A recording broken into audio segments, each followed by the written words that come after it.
నిన్న చూసారా సాక్షులు ఎట్లా మాట్లాడారు అంటే ఇప్పుడు కూడా సిగ్గు లేకుండా అట్లా మాడుతున్నారు. మహిళల్ని కించపరిచే విధంగా మాడుతున్నారు. ఎనివే ఒకడు అయిపోయాడులే, రెండోడు కోసం ఎత్తుకుతున్నాం. మహిళల్ని అవమానించిన ఎవడు పారిపోయే ప్రసక్తే లేదు. పట్టుకొచ్చి బండకేసి కొట్టి లోపలేసే బాధ్యత మన ప్రభుత్వం తీసుకుంటుంది. ఒక బ్రోకర్ ఉన్నాడు అక్కడ, వాడి పేరు నాకన్నా మీకే బాగా తెలుసు. ఆ బ్రోకర్ గారు ఈ రోజు లేసి మాడుతాడా మహిళలు కించపరిచే విధంగా? ఉంటుందిరావే, ఎక్కడ పోతారు? మనం కార్యకర్తల బాధ ఉంది, మొదటి రోజే పత్తికెళ్ళచ్చు కదా అని, మొదటి రోజులో బొక్కలేయచ్చు కదా అని. అది 2 నిమిషాలు పని తల్లి. కానీ నేను కోరేది మిమ్మల్ని అందరినీ, జరుగుతున్నాయి ప్రజల్లోకి తీసుకెళ్లాలమ్మా. ఎట్లా అడుగడుగున మహిళలను అవమానిస్తూనే ఉన్నారు. 2019లో 2020లో నేను మాడితే లోకేష్ కి చీర గాజులు పంపిస్తానని చెప్పారు. అంటే మహిళలు కించపరిచే విధంగా కాదా? శాసనసభ సాక్షిగా మన తల్లిని అవమానించలేదా అన్నాడు. అంటే అడుగడుగున అవమానించారు, అడుగడుగున ఇబ్బంది పెట్టారు. ఇప్పుడు కూడా మారలేదు. కొన్ని విషయాలు మీకు తెలియాలి. ఇప్పుడు ప్రాంతాల మధ్య విభేదాలు రెచ్చగొట్టడానికి ప్రయత్నిస్తారు, కులం మతం కూడా వాడతారు. అప్రమత్తంగా ఉండాలి. ఈ రోజు విశాఖ స్టీల్ ప్లాంట్ కాపాడింది ఎవరు? మనం. ఈ రోజు అతిపెద్ద స్టీల్ ప్లాంట్, భారతదేశంలోనే అతిపెద్ద స్టీల్ ప్లాంట్ ఉత్తరాంధ్రకు తీసుకొచ్చింది ఎవరు?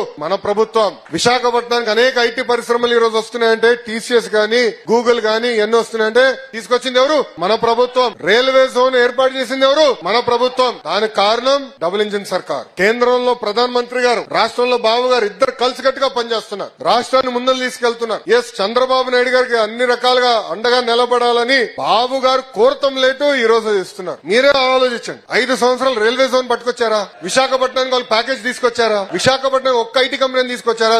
గాల్లో తిరిగేవాడు.